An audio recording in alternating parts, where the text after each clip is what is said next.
partner with the Climate Institute since about 2009, I think, but probably we should go back a bit further than that to give it a bit more context. You know, we're a 130-year-old company. We date back to Edison, who looked at the world, saw what it needed and proceeded to invent it. Look, we want to be around another 130 years, so we're trying to think of what are those long-term trends that are important, those mega trends that are going to be important for success this century, not just this quarter or this year.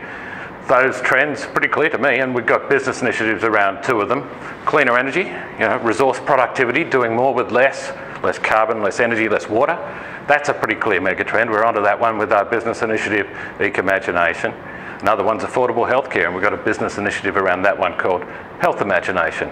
So when you take those longer term trends into account, you're thinking about what's important for company success for longer than 1 or 2 years, and that's also important for economies succeeding in the long-term future. Low carbon competitiveness is going to be important for GE, it's going to be important for Australia and for all companies.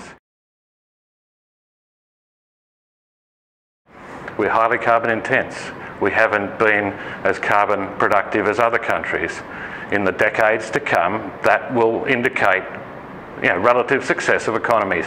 I think it's a warning bell that Australia has been on a trajectory. That trajectory isn't going to get us where we'll be competitive in the future. Needs to change that trajectory. Always cheaper to change it sooner rather than later. And I think we can see from the results of this index that we're 17th out of the G20. It's not a stellar report. I don't think Australia likes to advertise we're 17th out of the G20 of anything. So it's a flag that something needs to change. Now this data goes back to 2010. Something has changed since 2010.